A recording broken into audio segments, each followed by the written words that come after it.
Guys, I'm just standing outside on the Portuguese bridge here. That's the moon up there. We're just past Acapulco. See all the lights from the city. That's that bright horizon. Looks like some more. I got some. We've been in some really nice conditions.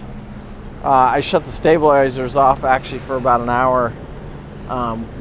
Trying to deal with this GPS the situation we got going on, because when I lose the GPS, I lose we lose our stabilizers, and there's a reset mode for that that I should be able to force the speed on it, but it only works for about 15 minutes. Very aggravating, because I've talked to we bought the system through Marine Solutions, and this system was like $150,000-$60,000, and there's absolutely almost zero technical support from Marine Solutions or Sniper, the guys that built these wings. There's nothing. I've complained about that particular update for months now, and we're just not getting any results from anybody.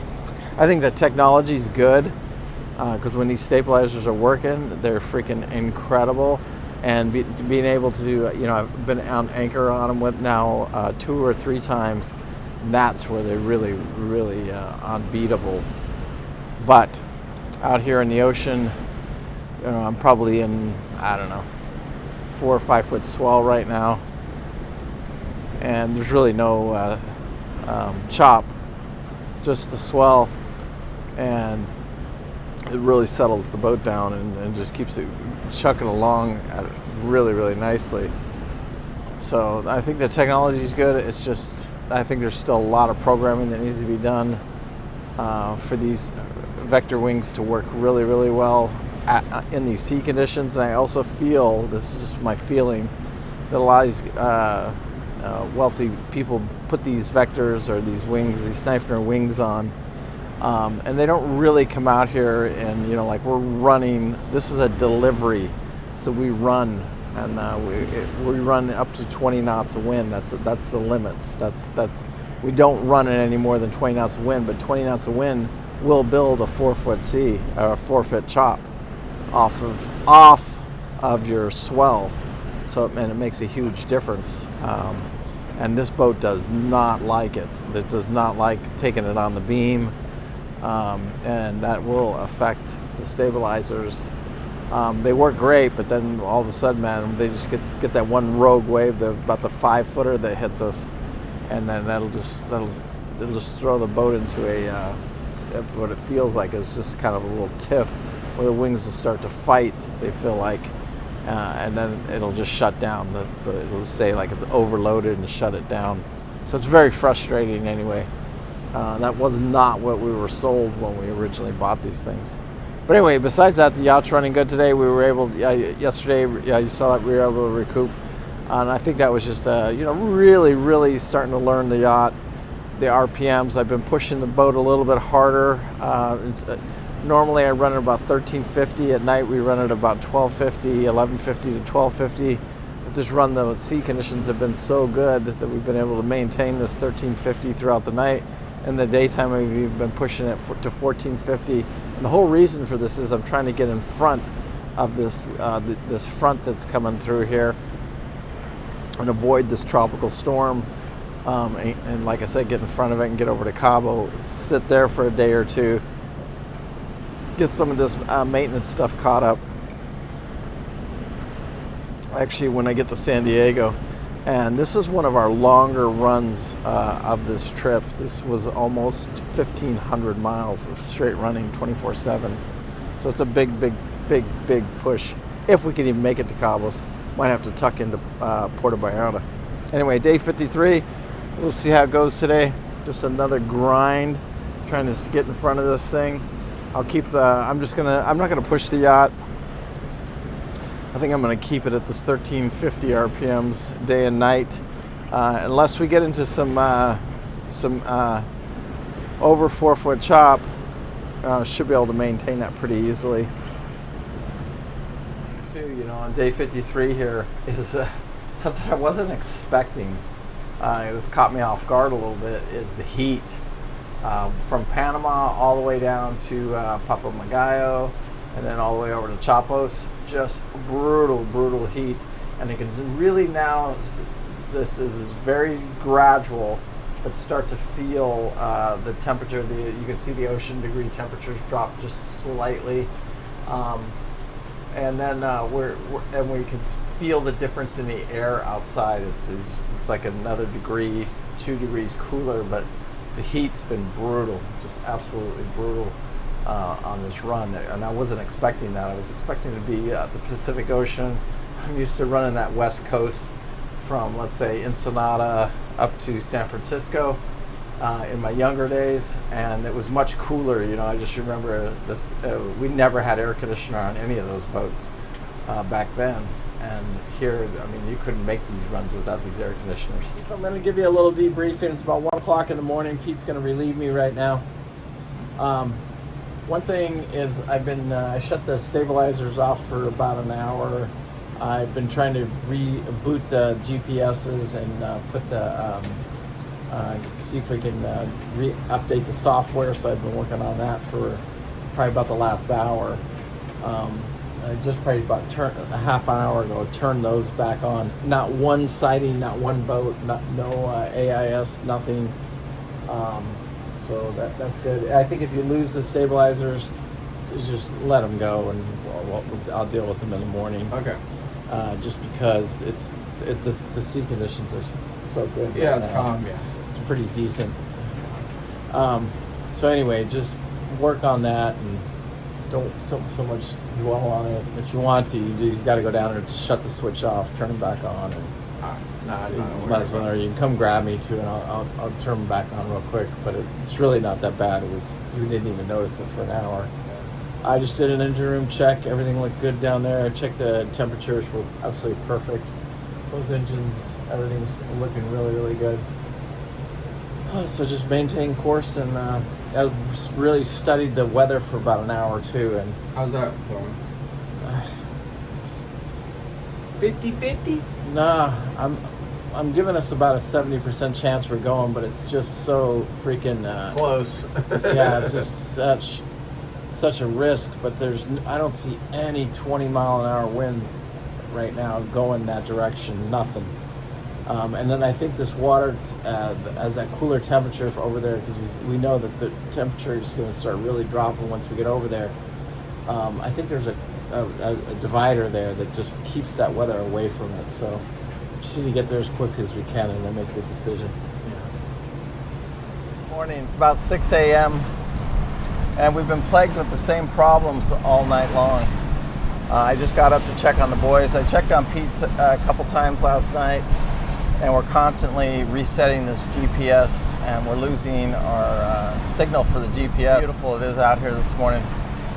And conditions can't be any better. I mean, we have almost zero wind chop.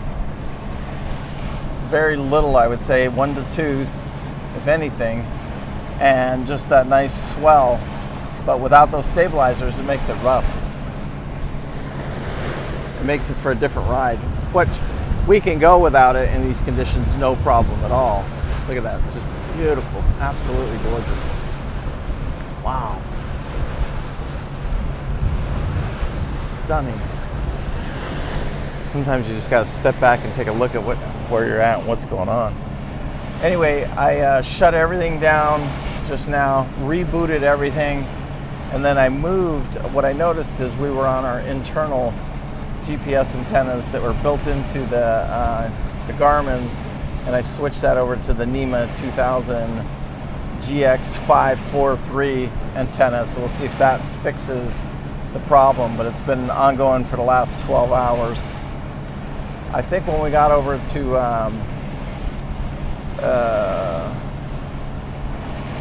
I'm trying to think, Acapulco, when we were passing Acapulco, I don't know if we had like a solar flare or something, and we lost our antennas. But and then I went in and started messing with it then, and I may have switched that antenna. So we'll see. We'll see if this helps. Can't hurt.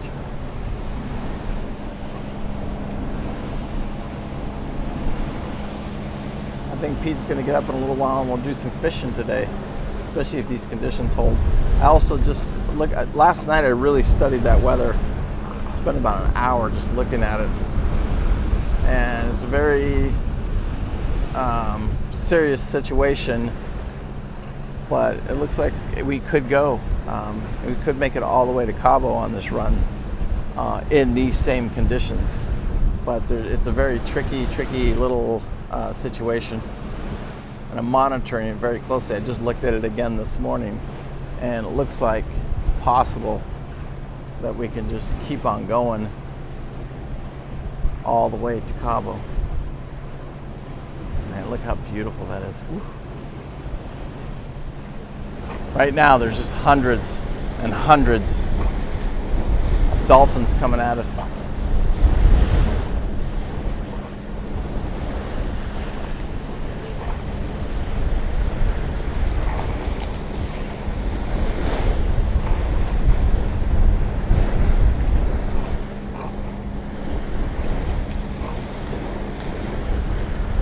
You see them coming from everywhere, from every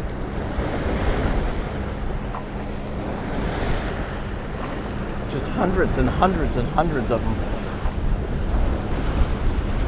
It looks like I could walk across them.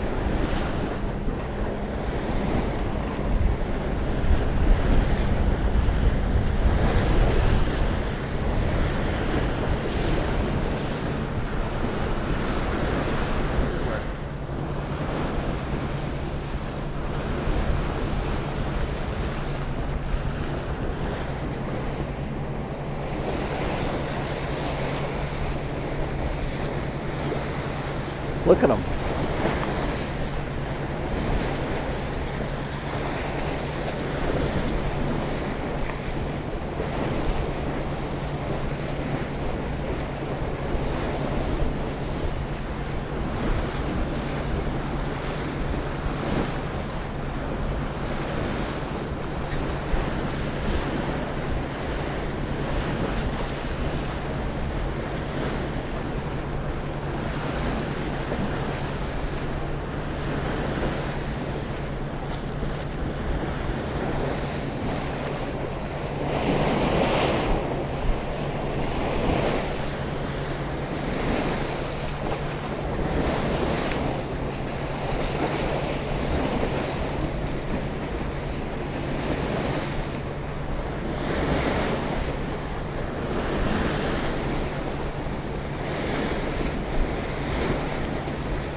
In our GPS, so I'm up here and I'm just looking at every wire and just making sure all the connections look right, make sure everything looks tight, see if I see anything that I don't like, because this GPS is affecting the stabilizers. It's affecting everything when we lose this signal.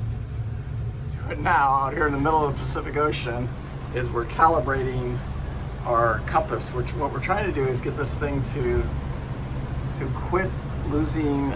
Every time we lose our GPS signal, we lose everything. We lose stability, everything. So we've got tech support, Garmin on chat, and we're just doing what they're telling us to do. Gonna try a little fishing. Sticking both poles in the water.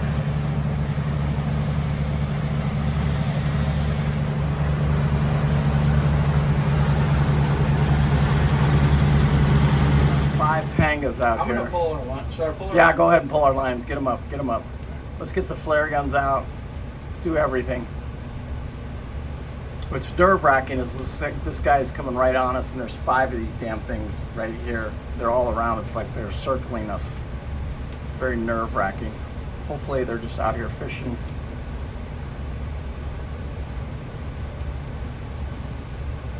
I just took a 45-minute nap. You're gonna make some lunch. I don't really think you took that long of a nap, but if you say so.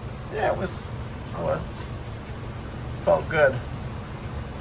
You needed it. It's been a long night. Yeah, it really has been a long night. Yeah, especially for you.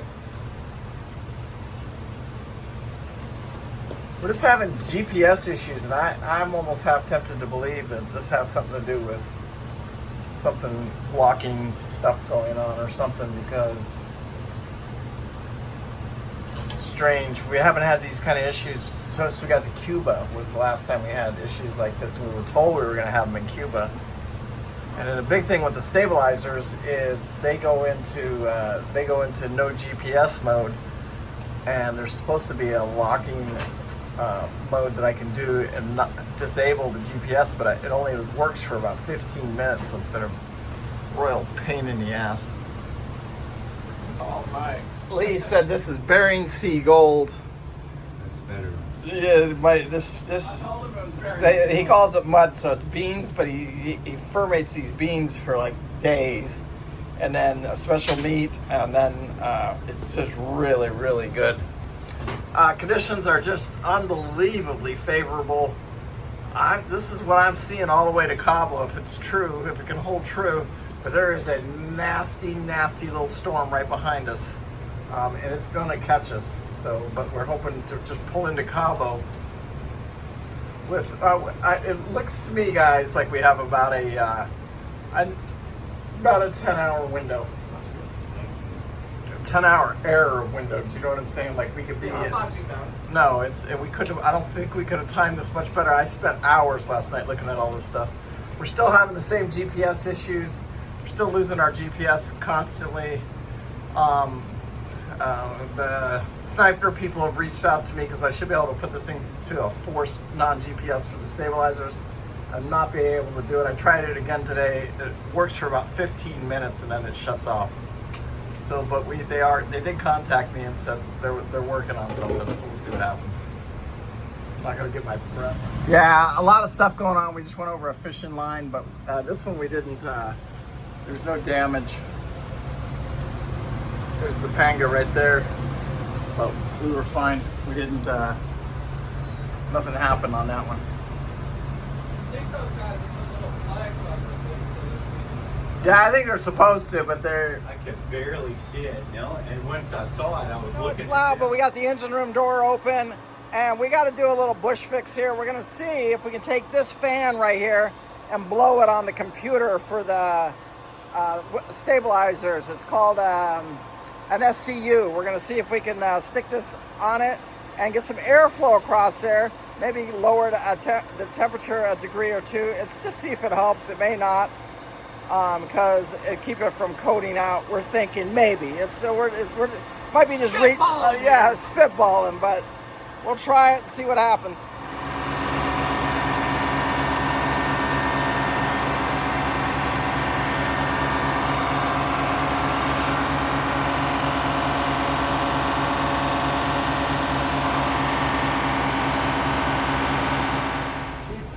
I don't know. I probably can't do nothing, but I'm gonna pull these exhaust fans quit working. It's just so brutally hot. If you comply like the SUC for the stabilizers has been going out that computer. It's really hot down there, and these motors went out about a day ago. So I'm just gonna see, maybe I can clean a bushing, or not a bushing, a brush up. Maybe I can clean the brushes up, get them working. Maybe. It's a shot. It's a long shot. I doubt I can do it. But I also need to pull one so we can get new ones ordered. I would like them in Cabo if I can. If not, I'll get them when I get to San Diego. YouTube. I'm going to end day 53 here. I'm on my night shift here, which is from 9 p.m. till 1 a.m. It's getting close to midnight, and I'm going to end it. You see, we're getting ready to make our turn here.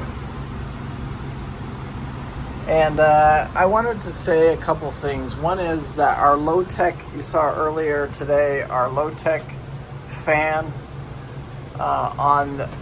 it's basically the computer for this system right here, which is our stabilizers. Well, since we put that fan on there earlier today, probably around 6 or 7 hours ago, we've had zero issues with anything. No GPS issues, no stabilization issues, zero issues. So getting a little bit of airflow across that computer, and the analogy that I used was, it's just like my cell phone. When my cell phone gets hot, it does all kinds of, look at this storm coming. That's a lightning storm coming out. It's beautiful. We could use the freshwater rinse. Anyway, the analogy is that when my iPhone gets hot, it does all kinds of weird stuff, and it'll actually shut down. And so we think that's what's going on because it's right there in front of that starboard engine. And so, a low-tech bush fix, and we're back up and running. What happened too, so that I'm really clear about this, we lost our, what I call they're not continuous duty cycle motors. So you're just supposed to turn them on after the engines get warmed up. You shut them off. They exhaust the fumes out of there. Well, those fans, I run those 24/7, and they're not designed to do that. So running them for a month now, they finally just went out. So we don't have that airflow in the engine room that we had. So I think that's some of our reasons for the problems that we've had over the last few days, because this all just happened in the last couple of days. So anyway, I think that's solved a lot of our problems. Anyway, peace out. Make sure you guys hit that like and subscribe, share with your friends. Thank you so much for watching. Truly appreciate it. Can't do this channel without you guys. Can't do these deliveries. It's just been an amazing experience. We're happy to help this owner out. He just lost his best friend, Jimmy, yesterday or 2 days ago. So we're with him in his prayers. Anyway, thank you guys. I appreciate it. Bye.